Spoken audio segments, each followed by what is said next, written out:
তো এখানে রেডি হয়ে বসে আছি বাবু আর আমি। তো মার্কেট যাব, তো বিয়ের ফর্ম একটা অ্যাপ্লাই করার জন্য, মানে হচ্ছে রূপশ্রীর ফর্ম তুলতে যাব বিডিও অফিস। তো বাবুর মা আর আমি যাচ্ছি। তো বিডিও অফিসে পৌঁছে গেছি।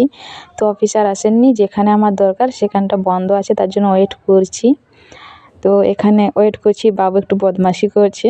তো এখানে দিদিও বসেছে। তো ওখানে আমাদের ফর্ম নিয়ে আমরা চলে এসেছি। রাস্তায় আসার সময় একটা দোকান দেখতে পেলাম, বাবু বললো আইসক্রিম খাবে, তার জন্য বাবুর মা গেছে আইসক্রিম আনতে। দিয়ে তো আইসক্রিম আনতে যেতে বাবুর মুড চেঞ্জ হয়ে গেছে, যে আইসক্রিম খাবে না, সে দই খাবে।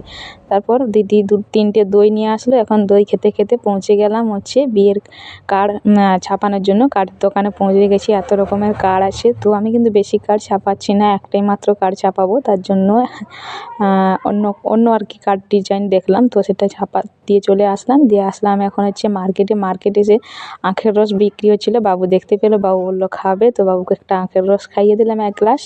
দিয়ে তারপর দিদি এখানে সবজি বাজার করছে, সবজি বাজার করা হয়ে গেল। এখন